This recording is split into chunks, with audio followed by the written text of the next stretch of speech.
If you followed me for longer than about 2 seconds, you'll know that I love staying off-grid in my motorhome.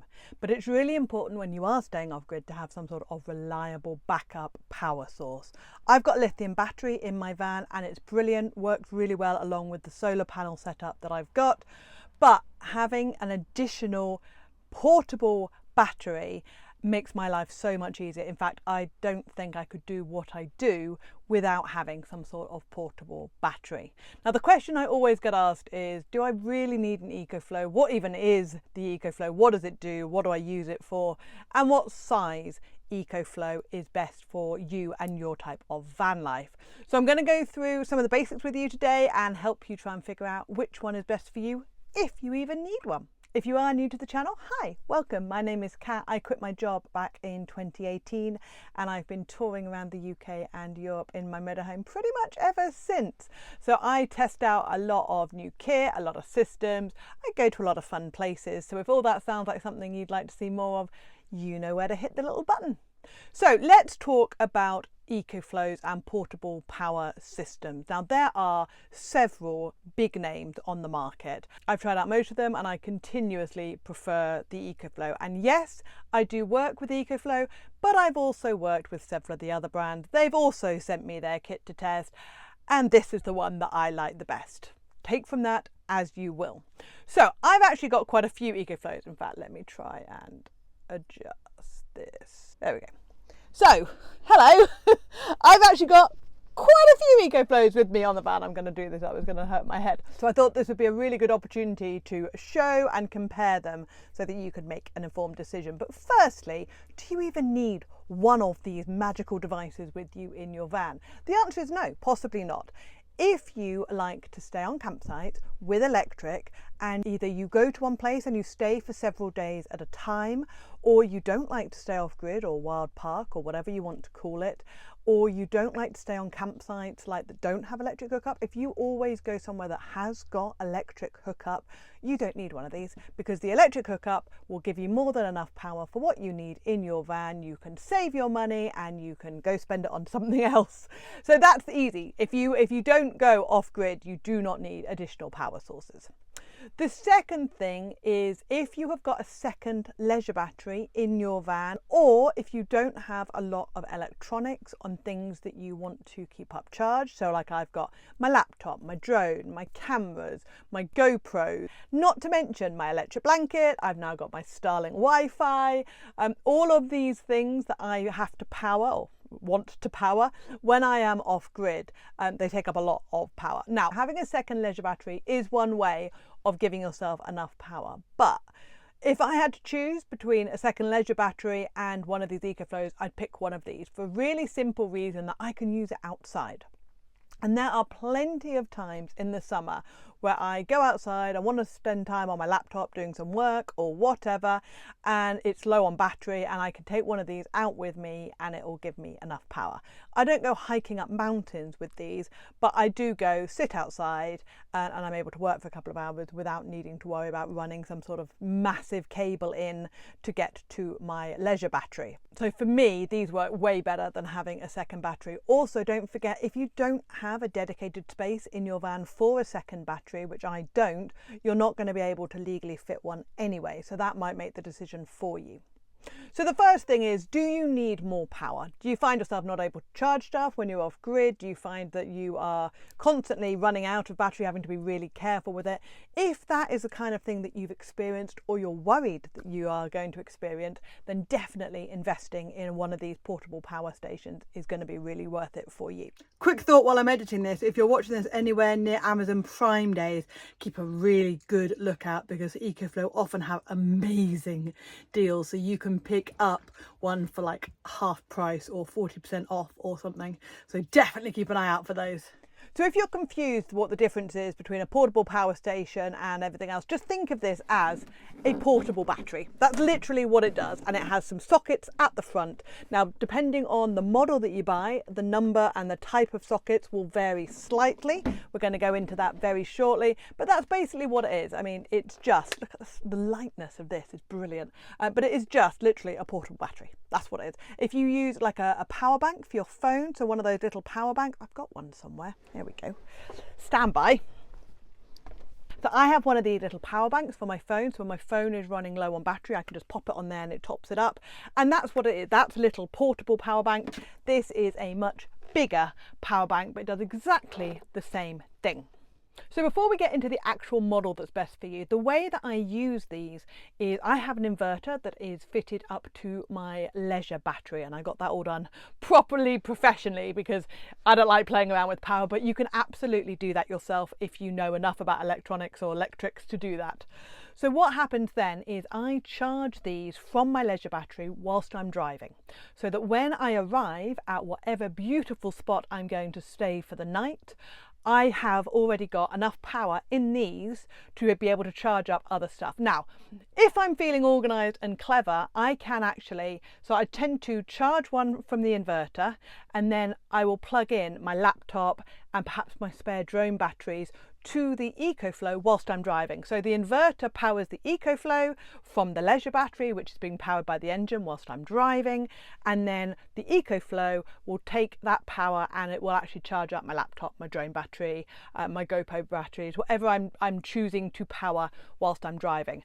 I have powered one of these off the leisure battery when we were not driving, and it is possible to do, but I really don't recommend doing that a lot. A, you're likely to run your leisure battery really low, but it's really easy to forget about it, and you just sort of plug in your EcoFlow. This applies to any device actually. If you plug in anything to an inverter that runs off your leisure battery whilst you're not driving, you are going to drain out your leisure battery, which is fine, but don't forget that your leisure battery powers your lights, it will power your heating. You still need power to run your heating even if you've got it on gas.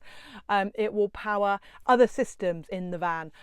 So it's really important that you don't damage your leisure battery by running it too low, but also that you have enough power in your leisure battery to be able to use the other systems on your motorhome, which is why I like having one of these, because when it runs down to zero, you know it's dead. But it's not going to do any damage to any other system on your vehicle. I'm trying to figure out how to do this so you can see them and see me at the same time. Cushions will work. So one of them on there, and then one of them on there, and then, to be fair, we don't need to see this a third one, because this is actually the original River EcoFlow. This was the first model that they brought out, and it's no longer available. So whilst I still use it and love it, you can't actually buy it. So let's put that one to one side. We don't need to worry about that. Let's focus on, so these are the River 2 and this is the new River 3. Now each River series goes from the basic one, so this sort of size, which is the River 3, but the River 2 is roughly the same size. Then you go up to the River 2 Max. This is, confusingly, I think on the River 3 they're changing that, so the Max is actually going to be the biggest one, but for now on the River 2 this is the Max. And then you have the Pro, which I don't have with me, which is slightly bigger and slightly more power than the Max. So let's look at the different options that you have got. So this first one in the series, whether you go for the River 2 or the River 3, is really, look, I mean, one-handed, I'm not even trying, really light. It's got your basic plug socket. You have one thing to remember with all of these is you have to turn it on. There we go. Is you have to turn it on, but if you want to use the plug socket, you have to press the little button. The number of times I thought I was charging something, I'd forgotten to press that little button. And the same for this. If you want to charge anything off your cigarette socket, you have to press that to turn that on as well. So this is the River 3, the new one. I'm going to put all the stats up here because I don't have to remember them then in my head. And it's fantastic. I use it pretty much every night to power my electric blanket. In fact, that's what we're going to do. I'm going to compare these and show you the different power outages by plugging in my electric blanket to each one. Bear with me, let me go and grab it. We've run into a small snag. It's laundry day here in the van, and a certain small dog has claimed the bed, so we're going to go to the bed. I know. So here you go. This is the bed. It's all been laundried up. So EcoFlow, let me play it like that. I'm going to turn the electric blanket onto 2. That's 3, onto 2. At the moment, I'll put all that up there so you can see it. So it says 99%. Is that 84 hours? Yeah, 84 hours. So if you just left this on like that, it'll run down in 84 hours. So if we plug in the electric blanket, there you go, you can see immediately that it's starting to draw a little bit. It's not going to draw a lot because it's an electric blanket, it doesn't draw a lot, but that shows you, is that 5?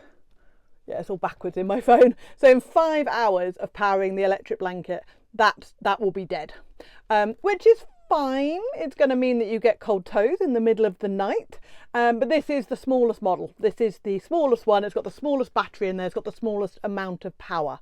If you want your electric blanket to stay on all night, or you want to do a lot more charging, so if I am working off grid for the day, so I've got my laptop open for say 6 or 7 hours, I need to do a couple of charges, I will need the bigger version, but also I want to have my electric blanket on all night. I'm going to move rather than moving the dog.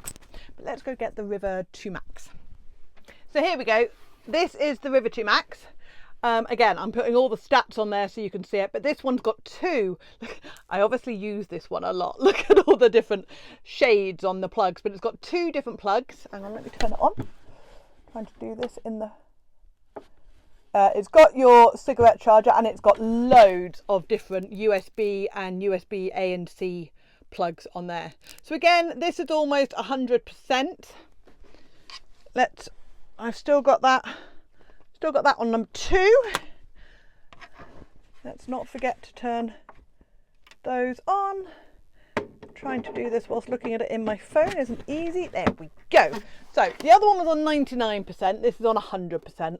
But it will give you an idea. So this one will run you for 8 hours, just running the electric blanket, which is perfectly fine for an overnight. So obviously this one's got a lot more power, a lot more oomph, and it's got a lot more output power as well. So if you've got long hair like me, this won't power a normal hairdryer. This won't power a normal hairdryer either, but it will power one of those big, I never know whether it's big hair or big air, but the rotating brushes with the hot air, you can use one of those as a hairdryer, and this definitely powers it because I've used it on it.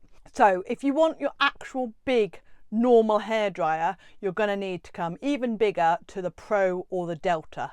Now, I don't have either of those with me at the moment because I've never felt the need for more power than this. Admittedly, I use this. This was brand new. I literally got this about 2 days before I was coming away. So I wouldn't normally travel with 3. I normally would travel with this one and my other one, which is the basic River that I had initially.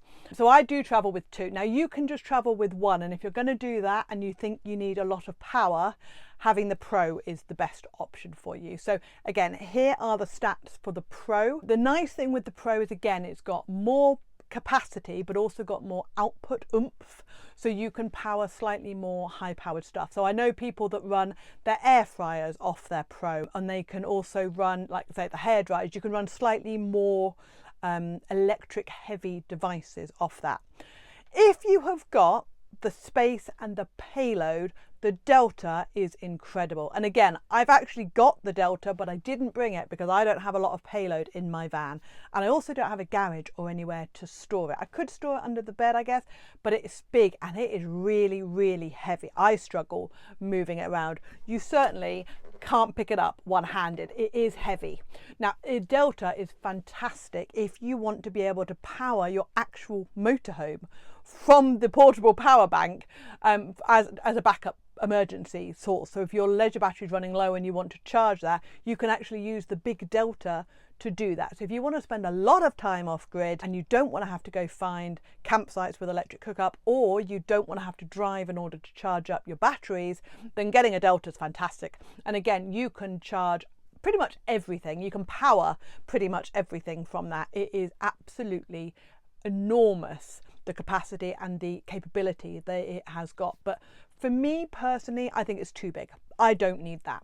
I know plenty of people who have got one and they love it, and that's brilliant. But like I say, I don't have the payload and I don't have the need for it. The Pro, if I had to get just one based on all of the ones that I'm using and the amount of power that I use, especially up here at the moment where it's quite cold, so I've got the electric blanket on all night and stuff like that, then I would get the Pro. I would just use the Pro because they aren't quite enough to sustain me for 2 or 3 days off grid. I don't tend to do 2 or 3 days off grid without driving anywhere or without having electric hookup. If I am going to stop at a campsite, I tend to use that. So 2 or 3 days is about enough for me. Now, I did 6 weeks completely off grid around Ireland, and I just had the one, I think it was this one, I just had this one and the inverter and my lithium battery, and it was absolutely fine because it was a little bit warmer. I didn't need to power the electric blanket every night. But that's my requirements. Don't forget, I am a YouTuber, I have a website, I run a business, I'm on my laptop a lot, I have a drone, I have cameras. If you don't have all those gadgets and gizmos, I'd highly recommend you get a drone, by the way. I'll do another video on that, it's epic. But if you don't have all those and you don't want to power all of that stuff, you can absolutely get away with the medium version or even the little version if you just want it as a backup of, oh no, the leisure battery's running low, or I just want to sit outside and have my laptop on whilst I'm doing something, or charge my Kindle or do whatever. That is an absolute brilliant backup, and you can sit outside with it and use it for that. So I hope that helps make it a little bit clearer on this for your very, very basic, and I would say just as an emergency backup. This, the medium version, as a charge stuff throughout the night or charge stuff when you're off grid for a day or 2 at the most. If that isn't enough for you and you want to either power something that's got more power requirements, or you want to stay off grid for a bit longer, then the Pro is brilliant. And if you want to stay off grid for a long time or be able to power up or charge your lithium battery in your van from a device, then the Delta is the one for you, but make sure you've got the payload and the space to store it. I hope that helps. If you want to know more about my lithium battery setup and the inverter, then this is the video to watch. You might also find this video useful as well. If you want to see more videos from me, especially about my trip around Sweden and Norway, then please do subscribe, and I'll see you on the next video. Take care. Bye.